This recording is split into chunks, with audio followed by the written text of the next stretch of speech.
ठंडी सर्दी की रात के लगभग 2 बजे एक पिता और पुत्र 24 घंटे खुले रहने वाले रेस्टोरेंट में बैठे हैं और वहां गेम की सेवा है। पिता की उम्र अधिक हो गई है, फिर भी वह अपने बेटे से जिद कर रहे हैं कि वे उन्हें बाहर चीनी पीने ले जाएं। बेटा पिता से बहस नहीं कर सकता, इसलिए उसने उन्हें गाड़ी से रेस्टोरेंट ले जाने का निश्चय किया। कम से कम इससे वह शांत हो जाएंगे। उन्होंने काफी देर तक तलाश की, तब जाकर यह दूरस्थ रेस्टोरेंट मिला। मेजबान उनके पास आया। स्वागत है। आप 2 जन को क्या खाना चाहिए? हमारे यहाँ सबसे स्वादिष्ट बर्गर है, क्या आप एक लेना चाहेंगे? वेटर ने मुस्कुराते हुए व्यंजन पेश किए। पुराने पड़ोसी ने एक कटोरी सूखी केकड़ा सूप का ऑर्डर दिया और बेटे ने 1 कप कॉफी। वह वेटर मुड़कर चला गया तो बेटे ने अपने पिता से पूछा कि क्या उन्हें लगता है कि यह वेटर जाना पहचाना लगता है। पिता ने कहा कि उन्होंने उसे पहले कभी नहीं देखा। बेटा फिर बताने लगा कि वह वेटर कुछ दिन पहले की खबर में वांटेड मां के हत्यारे की तरह दिखता है, लेकिन वह भी निश्चित नहीं है, बस ऐसा ही लगता है। इससे पिता को बहुत असुविधा हुई। उन्होंने बेटे को चुप रहने को कहा और विषय बदल दिया। फिर बेटा उठकर पिता से कहता है कि वह वॉशरूम जा रहा है और 1 मिनट में वापस आ जाएगा। फिर पिता लगभग 15 मिनट तक इंतजार करते रहे, लेकिन उनका बेटा अभी तक वापस नहीं आया था और इतने समय से उसने उस वेटर को भी नहीं देखा था, जिससे उसका मन थोड़ा बेचैन हो रहा था।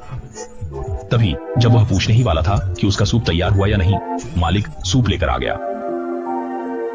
वो पुराने लियो ने बहुत गुस्से में जोंगयुआन एयरलाइंस से माफी की शिकायत की। माफ कीजिए महोदय, हमें रसोई में कुछ समस्या हुई है।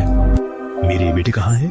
बूढ़े लियो ने जोंगयुआन से पूछा। मैंने इसे नहीं देखा, लेकिन मुझे ऐसा लगता है कि आप इसे जल्दी ही देखेंगे। कहते हुए उसने कटोरा मेज पर रख दिया। चेहरे पर एक अजीब मुस्कान थी जो थोड़ी डरावनी लग रही थी। बूढ़े लियो ने अपनी सूप की ओर रुख किया, फिर चम्मच से सूप पीने लगे। जब उन्होंने चम्मच उठाया और पहला घूंट लिया तो पाया कि कटोरे में कुछ और भी था। वह एक चश्मा था। बूढ़े लियो हक्के बक्के रह गए। उन्होंने पहचान लिया कि यह उनके बेटे का चश्मा है। एक खौफनाक एहसास उनके पूरे शरीर में दौड़ गया। वृद्ध ने सामने के वेटर की ओर देखा। उसके चेहरे पर हमेशा अस्वाभाविक मुस्कान थी, जिसने वृद्ध को बहुत गुस्सा दिला दिया। उसने उसे गुस्से से देखा, एक चाकू उठाया, सीट से कूदकर वेटर के सीने में छुरा घोंप दिया और तुरंत उसका दिल भेद दिया। वो तुम्हारा भाई, वेटर तुरंत जमीन पर गिर पड़ा। भाई नहीं। खून बहने की बात चिल्लाते हुए थोड़ी ही देर में मर गया। जो जाजेशी बेटा रसोई से बाहर आया, पास में खिलखिलाकर हंसा। तो तुमने हत्या क्यों की? यह एक मजाक है, हम मजाक खेल रहे थे। बुजुर्ग व्यक्ति को विश्वास नहीं हुआ कि उसने क्या सुना। मजाक। उसने मजाक की वजह से एक व्यक्ति की हत्या कर दी। अब कुछ भी ठीक नहीं हो सकता। पिता और पुत्र ने अपनी भावनाओं को स्थिर कर लिया और शीघ्र कार्रवाई करने का निर्णय लिया। वे लाश को उठाकर उसे छिपाने की तैयारी करने लगे। उन्होंने रसोई के पीछे एक कमरा पाया और निर्णय लिया कि लाश को वहीं छिपा देंगे। उनका स्वागत एक चौंकाने वाले दृश्य से हुआ। कमरे में दीवार पर खून का एक निशान था। एक विशाल साधन काम कर रहा था। पास के कोने में अभी भी निर्माणाधीन रास्ता था। पिता पुत्र उस समय चाहते थे कि वे पहले ही मर गए होते। उन्हें सेवा करने वाले की हमारे पास यहाँ एक स्टेज है, क्या आप हमें एक लाइक देंगे?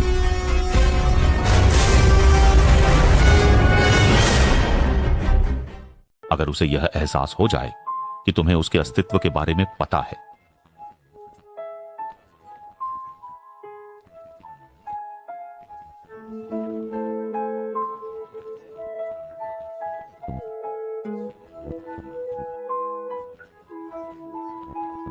पूरा परिवार खतरे में होगा।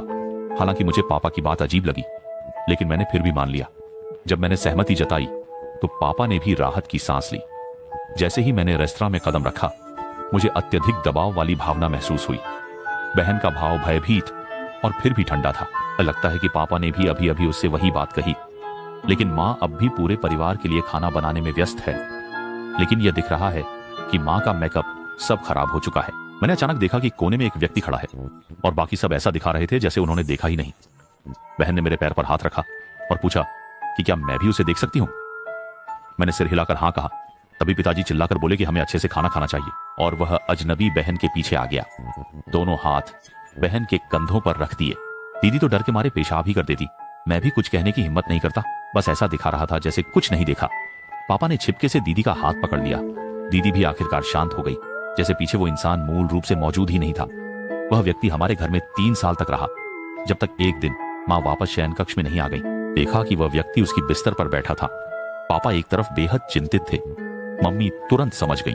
असल में यह पापा द्वारा घड़ी गई कल्पना नहीं थी, बल्कि एक वास्तविक महिला थी। पापा का दिल। पापा ने घर में 3 साल तक एक व्यक्ति को छुपा लिया। आप बताओ वो क्या आत्मा के जैसा नहीं है? एक यूनिवर्सिटी में दाखिला मिला। खुलने वाले दिन मैं एक लंबी दूरी की उड़ान लेकर यूनिवर्सिटी पहुंचा। हॉस्टल के व्यवस्थापक ने मुझे कमरे की चाबी दी और मेरे साथ रहने वाले रूममेट का नाम है शाओफांग। वह बहुत दोस्ताना लग रहा था। हॉस्टल में रहने की पहली रात हमने थोड़ी बातचीत की। मैं लंबे सफर के कारण बहुत थका हुआ था, इसलिए जल्दी सोने चला गया। जैसे ही सोया मैंने एक सपना देखा जिसमें मेंगदाओ मैं बिना किसी कारण के अचानक बहुत ऊंचाई से सीधा गिरने लगा। आधी रात को जागा तो सुना कि कोई हल्का रो रहा है। छात्रावास में केवल मैं और शाओफांग थे। उसे सांत्वना देने का ख्याल आया, पर मैं उठ नहीं पाया और फिर से सो गया। अगली सुबह जब मैं जागा तो देखा कि छोटा फांग दीवार के किनारे सिमटा हुआ है और धीरे धीरे हिचकियां ले रहा है और वह मुझे ऐसे घूर रहा था जैसे उसने कोई भूत देख लिया हो। मैंने उससे पूछा कि कल रात क्या हुआ, वह क्यों रो रहा था। फिर उसने कांपते हुए कहा कि मैंने कल रात देखा था कि एक काली छाया तुम्हारे ऊपर झुकी हुई थी और तुम्हें सोते हुए देख रही थी। क्या तुम्हें जरा भी महसूस नहीं हुआ? मैं तो डर के मारे रोने लगा। मुझे विश्वास नहीं हुआ, लेकिन उसने मुझे एक फोटो दिखाई। फोटो में सचमुच एक बड़ा काला साया था जो मेरे सोते समय मुझ पर झुका हुआ था। मैं भी एक पल के लिए डर गया। कोई आश्चर्य नहीं कि कल रात मुझे लगा कि मैं हिल भी नहीं पा रहा था। असल में वह चीज मुझ पर दबाव डाल रही थी। हम दोनों ने वहां रहने की हिम्मत नहीं की और वहां से निकलने के लिए आवेदन कर दिया। 2 साल बाद शाओफांग को उनके किराए के घर में मृत पाया गया। पुलिस ने कहा कि वह डर के कारण मरे थे। ये बात आज भी मुझे परेशान करती है।